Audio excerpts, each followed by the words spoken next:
At offense-sensitive viewers, parental guidance is advised.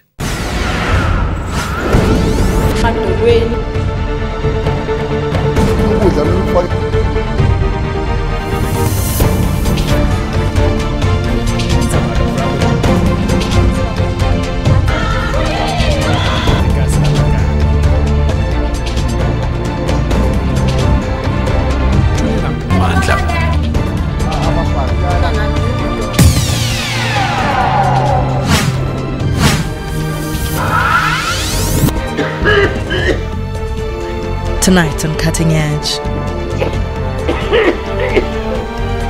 the human toll of South Africa's gold mine industry. Thousands of former mine workers return home from goldfields, penniless and broken.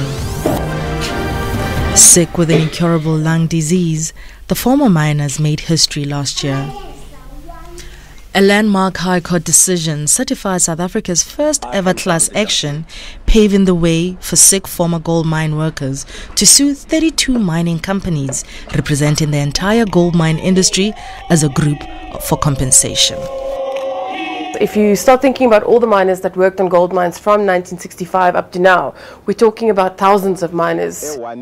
But the companies are now challenging this before the Supreme Court of Appeal, while time is running out for the sick men and their desperate families. Tonight, just weeks ahead of the Supreme Court's decision that will determine the future of the case, we bring you the heart-wrenching stories of the wives and daughters who are left with the burden of caring for these sick men.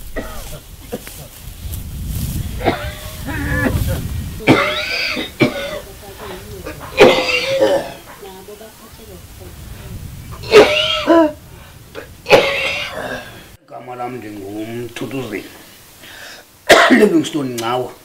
Okay. Ndaqala ngo-73 emine farms. Ndandibona ngathi lona cala la undikhawulezela kwiminqweno yam. Bendiyazi okugula ke ndingakwazi yokuba ndifumene pawuma kodwa ndibanjwe nje igesi qha. Bendisithi ke mna kubo hayi xa ndibanjwe ile gesi kanti ndikhangelele sisithuba ke ayisafani nakuqala ngoba ngoku ndiyaziva kukhona iipini ezikhoyo apha ubana lapha ke kukhoma into zangathi ngamadyungudyungu kodwa phaa ngaphakathi sisavakala ngathi ziyahlaba yiyo ndayiphawulwa noko akusafani nakuqala. And uziva njani xa ula? Noko hayi andiziva kamandi ngoba kusukela zange ndayisebenzisa nepilisi kodwa ngokwamuthe kuba ngoku ndibe nepilisi endiyityayo sinkuba ndadibana nesi sikulo.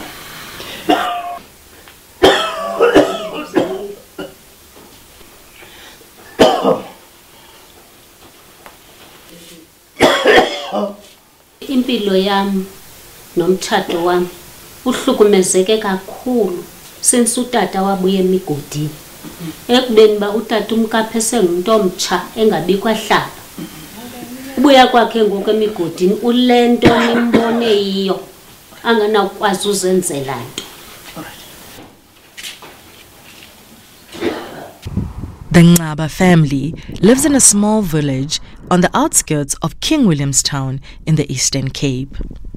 Tens of thousands of men from these so-called mine-sending communities were drafted to work hundreds of kilometers away in the gold mines of the Free State and Johannesburg under the apartheid government's migrant labor system. This is a landscape that Patrick Godana knows intimately. He works for the human rights-based organization Sonke Gender Justice. So these rural areas were the hub of the mining industry in South Africa. The migrant labor system find its comfort from robbing communities, particularly the rural communities, of men and conscripted them to the mines in Johannesburg. Because of the level of illiteracy as well, you find that people from the rural areas had no option but to go to the mining industry. Today, Patrick accompanies Sonke's advocacy worker, Tabang Bowe, to meet the Ngcaba family.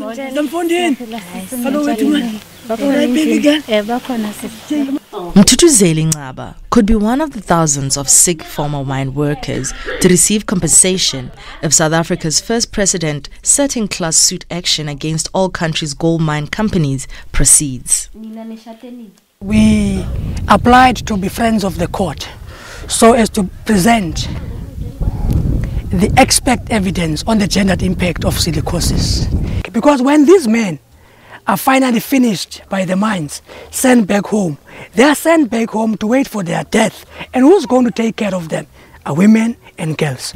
Ubom bam tata ubom manje ubom bam no sister bethu bam no sister wam bubutshintshile ngoba asikwazi noyaphi tata ndithetha uba kaloku xa utata uyaminxeka nasebusuku uminxeka kakumama ke ngulo ungaboniyo yena uvusa mna uba mandi noluba balovuka baleka uyobiza umelwane asincede ndiyaxhuma ndinjalo andisaboyika ubusuku ndihle apho uyonqonqozela umelwane uba melwane nceda vuka nansi sinale ngxaki katata utata uphinde waxakaniseka ubomi bam tata ubomi mandithi ubomi bam nosister bethu bam nosister wam bubutshintshile ngoba asikwazi noyaphi akukwazi noyaphi noba ndithi mandihambe mna ndiyofuna umsebenzi ngoba kukho lo tata le mpilo katata ngumntana kasister wam lo wathi xa esithi athi noluvalo ndidiniwe le meko sikuyo ngoba asisayazi neChristmas ba kwenzeka ntoni ngeChristmas xa ekhona umuntu okubiza ndathi amanda xa ekhona umuntu okubiza emntasekhaya hamba umntana wakho ndikhona ewe kakhulu tata ibuxothile yonke into ngoba mna ndihleli ezi umama andiseyiyo intombi apha kweli khaya ndihleli ezumama ndiyinto yonke ngoba napha kulamlilo umama akakwazi usondela for the amehlo wakhe ndikhusela amehlo wakhe kulamlilo funeka ibe ndim oya kulamlilo obasa kulamlilo ndiphekele bona ndibaphakele kutyiwe. When their husbands left for the mines, they relied on their husbands to provide all the money. Upon returning, the mine workers are too sick to find any other job, and so they, have to seek and find ways in which they can make means for their families. But then this is then complicated by the fact that mine workers, when having silicosis, have to provide full-time care to their partners, and so they're now no longer able to even find part-time jobs like being domestic workers or even working in local farming projects. This claim is on behalf of the miner and the miner's loss of income or loss of future income or pain and suffering. It's not about the mine workers' dependents' loss of income themselves. Karina Duplessis works for the Legal Resources Center, who forms part of several legal teams in the litigation on behalf of the former miners.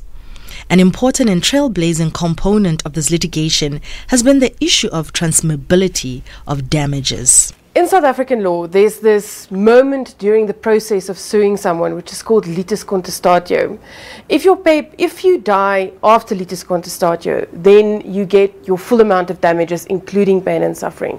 If you die before litis contestatio, then you don't get the pain and suffering. You just get the specific damages. In other words, the loss of income, the loss of future earnings, the medical expenses. In respect of the silicosis class action, what that means is, if you're a member of the class and you die before litis contestatio, then your dependents will get less money than the miners who die after litis contestatio.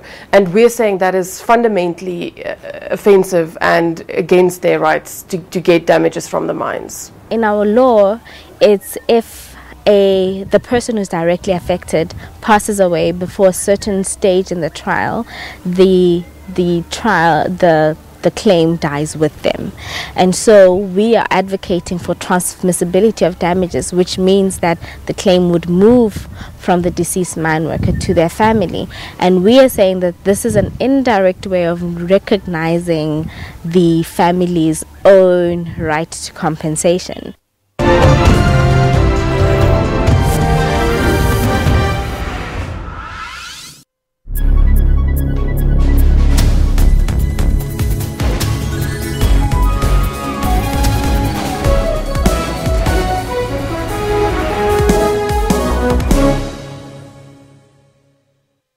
Looks like joy came early this July. Buy 4 red codes to share. Enter your codes and get 10 Rand airtime guaranteed with up to 100,000 Rand airtime every day for the month of July. Celebrate crisper joy with Red this July. Kilimanjaro, majestic and mysterious. 27 climbers. 5,895 meters, 5 days, trekking in honor of Madiba and for underprivileged schoolgirls. In just 5 years, millions of sanitary towels have been distributed countrywide. The target to reach 2 million needy girl children by 2020. It's time that as men, we must actually pick one sanitary pack. We can touch one girl through this initiative. SABC News will again be documenting the arduous expedition. The climbers have one goal in mind. To pledge support for a month's supply of sanitary pads, SMS Gillian or Tabo M to 42513. The South African team hopes to summit Uhuru, Africa's highest peak, on Madiba's birthday, July 18th.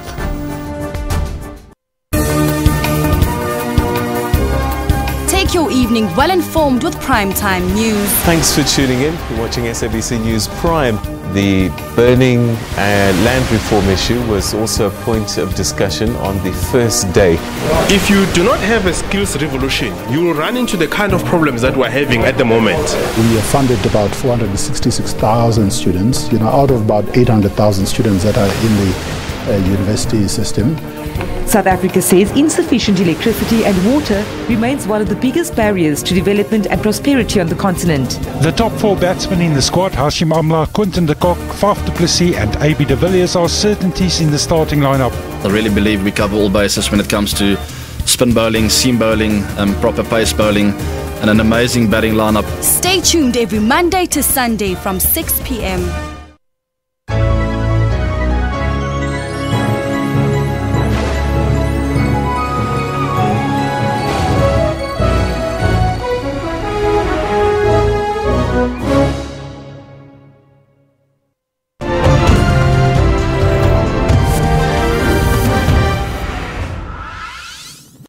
My name is Alice Magala. I'm 24 years old.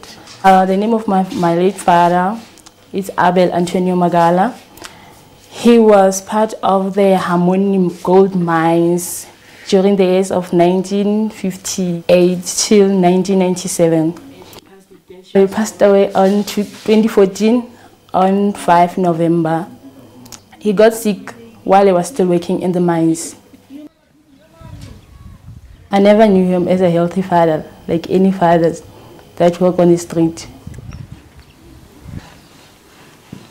Alice Magala and her family live in a township called Meloding on the outskirts of Virginia and the Free State. The Free State forms the heart of the so-called gold fields, another major gold mining hub where huge deposits of gold were discovered as early as 1985. By the 1950s, the mining companies in this area became a leading employer in the province.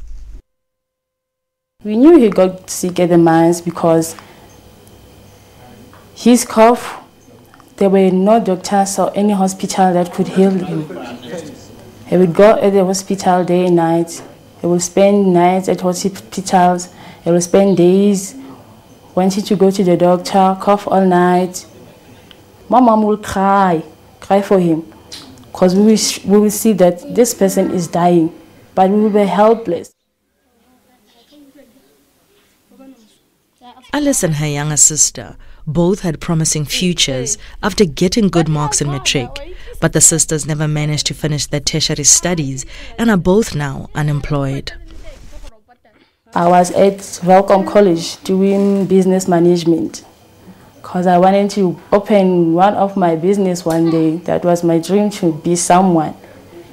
But then it all vanished.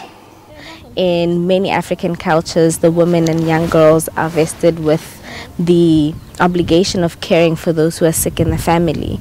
Often they have to leave school, they have to leave employment opportunities, and so even in the mining context, when mine workers come back from working in the mines, women and young girls are disproportionately affected, and this information we felt was important to put before the court. Exactly how many miners were affected by the silicosis in South Africa's gold mines is still up for debate. Some estimate it could be as high as 500,000 mine workers, a figure under dispute. The mines have known about silicosis and the cause of silicosis since the 1800s. Our class is only from 1965 up to certification, but it means that during that time, the mines did not comply with industry standards for dust control. If you start thinking about all the miners that worked on gold mines from 1965 up to now, we're talking about thousands of miners. The affected miners are not just South African miners. The gold mining industry made use of the migrant working system. So we're talking about miners from Lesotho, from Malawi, from Mozambique, and we really are talking about a lot of people. This is a grand scale. I don't think anybody really knows how many workers have contracted silicosis. Alan Fine, who represents the major mining companies being sued in the litigation, says although they believe some of the figures might be exaggerated, the industry does not deny the legacy of silicosis among gold mine workers. There have been some studies done, but our perspective is that these studies have been carried out among groups of workers particularly exposed to the inhalation of silica dust, so that we think that the way they have extrapolated their findings to the entire history of employees in the industry carry some methodological issues. But yes, the companies are aware that it is a very serious legacy issue, and that is one of the reasons that the working group was established and is doing all of the work that it is doing, including seeking to reach a settlement. Georgina Jeffson is part of the litigation team of Richard Spoor attorneys. The firm has been instrumental in the landmark silicosis class action. We actually at this stage don't know the figure. It could be as many as 500,000. I doubt it, because I think that a lot of people actually have already passed away. A lot of mine workers have died as a result of silicosis. But definitely tens of thousands of people will be affected by this litigation. And stakeholders believe that the fact that this lung disease is incurable is exactly why the issue of transmissibility of damages in silicosis case is so crucial. The High Court has found that the rule that you can only get general damages if you die after litis contestataio is outdated, and they have developed the common law to say that you can inherit general damages as well. That also goes to your estate. So that is quite a huge development in South African law. My name is Hendrik Mokoena. I was also an employee in the mines. I also diagnosed with pulmonary tuberculosis. At the time I was not satisfied about the compensation they gave to me. Hendrik Mokoena approached Richard Spoor's attorneys after he heard about the preparations for a possible class action against the mines. Hendrik is now one of the plaintiffs in the landmark case, and Richard Spoor attorneys have since trained him as a paralegal. The mines are cruel, you know, because I have been in many homes of these sick mine workers, and if you came there, you will find that these people, they are struggling a lot, and those who are deceased, you'll find that their children, they can't even go to school now. Hendrik's experience as a mine worker in Welkom gives him inside knowledge of the mining communities in the province. He's tasked with assisting plaintiffs and prospective beneficiaries like Alice in the class action. I think it will have to be pushed with the courts, because the mine companies, they don't care about the employees. The mining companies want a settlement to be reached out of court. There are very intensive talks that have been going on for quite some time, since 2015. We are now reaching a position where the working group is hopeful that a settlement will be able to be reached during the course of this year, 2017. And what about the crucial issue of transmissibility of damages for the dependents of mine workers who've already passed away? Well, that too will be determined by the settlement that is reached.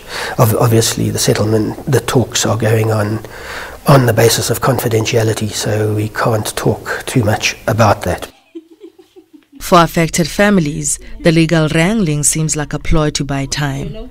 Alice is now raising a young son, and while she feels the mine companies have robbed her of her future, she says she will not allow her son to walk the same path. I wouldn't allow him to work at the mines for the fact that I saw how they treated my father and how they ignored him for those long years that he worked for them. But at the end of the day, he turned to be nothing. And he was nothing because he's no longer alive.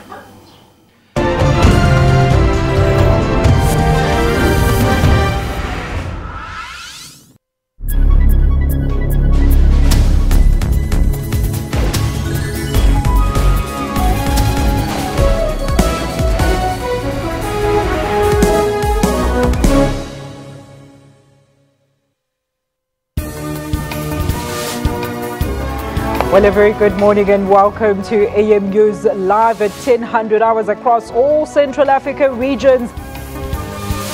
A fitting send-off for a revolutionary giant, a life dedicated in service of the people. The result means that the Swallows are out of the ABC Multiple League and drop to the amateur fourth tier of South African football, the SAB League. Tune in on AM News every Saturday and Sunday from 10 hours.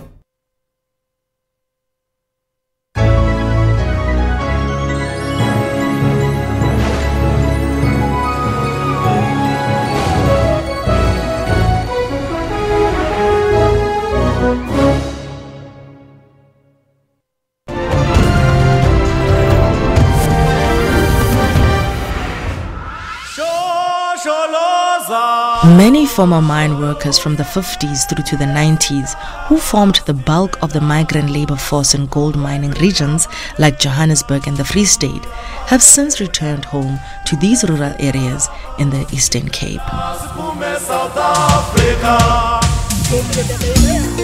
Sonke gender justice activist Patrick Godana holds a meeting with some of these former mine workers.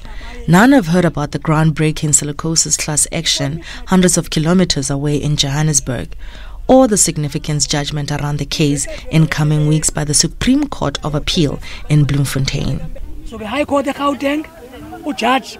Patrick explains what a successful class action could mean for thousands of sick mine workers and the women and children who cared for them, and also the widows left behind. Igama lami ndinobekile Duba. Umyeni wami Mali Duba. Yena ubesebenza inumber 8 Far Reefs eOkney. Uqale ngo1976. Uqala kwakhe ukugula uqale ngo1987. Waqala wabanesithi uye waphuma emgodini ebanjwe sisifuba.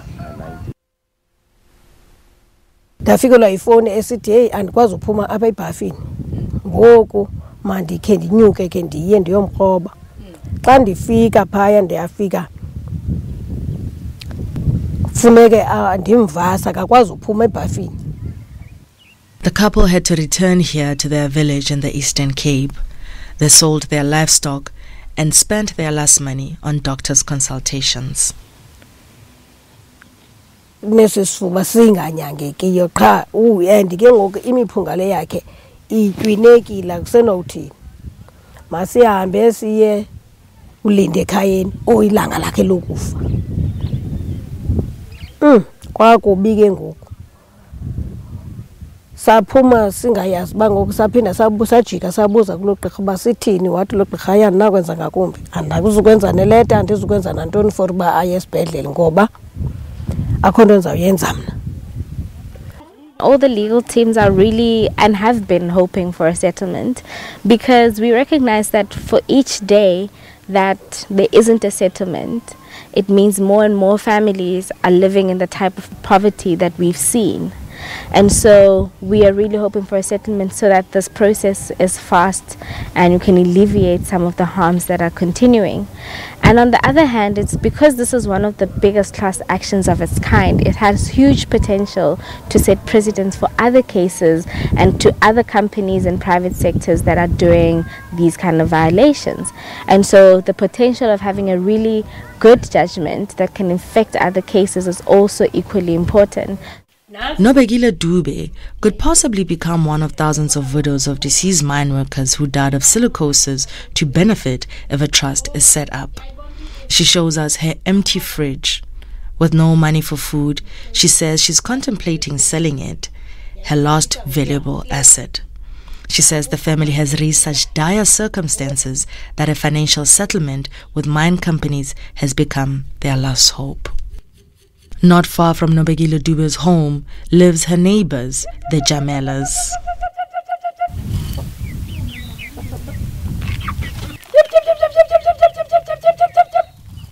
Hayi zonke into bezilungile ngela xesha langaphambili. Kungekho nto make ndifike sebenza apha ezimayini mina. Kwasaqhubekeka ke sanabantwana sinabo ebhekezo mpembelezo. Itshintsha imo awube engenampilo ebuye ezimayini. Beye kaloku athoba imali njengoko ephangele ezimayini. Besilime emasimini okokuqala. Sisitya ukulima mbona phansi. Sazi ba ke ekupheleni konyaka sawube sivunile sizawuthengisa umbona. Uthe ke nje akuphelelwa ngamandla ngenxa yempilo. Namasimi abanjengoba ke ubona batata ngoku akukho cingo akukho ntoni. Baqale bashintsha ubomi. Igama lami ndintshontsho lakhe Jamela. Tshontsho lakhe Griffiths Jamela. Ndaqala usebenza West Rifandeni ngo-73. Indlawa mawutsale ezimanye ndandifuna imali neyoba ndiphindele esikolweni. Kangamanje oba ndisithi ndisebenze usuka 73 ngo-76 ke ndawutrayisha esikolweni futhi. Kodwa ke ndehluleka ndaphindela ezimanye ngo-76. Kukudala simamisa kugqirha komagciwaphi nasezikliniki ezinikwa izinto zingamncedi.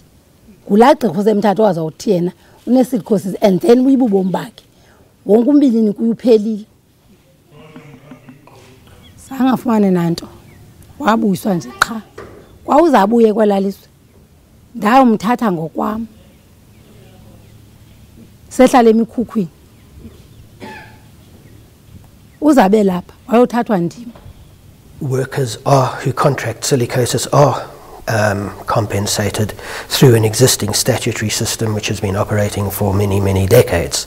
It doesn't happen through the mining companies. There is a statutory fund run through the Department of Health, and it is well known that there have been quite serious administrative deficiencies in that fund. Stakeholders feel mining companies should step in and take responsibility for thousands of former miners like Njonjula Jamela, who was sent home sick and empty-handed after working decades in the gold mines. The mines self, they don't look after these people. After being out of the mine, they don't care about you anymore.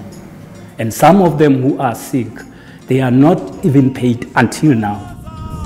All Njonjula Jamela can do now is wait. Uba kungaphuma imali ndikwazi uzinyanga. Andisazi kaloku sikise oko kwathi masizolinda. Kwathi masilinde ba unofana nini mina.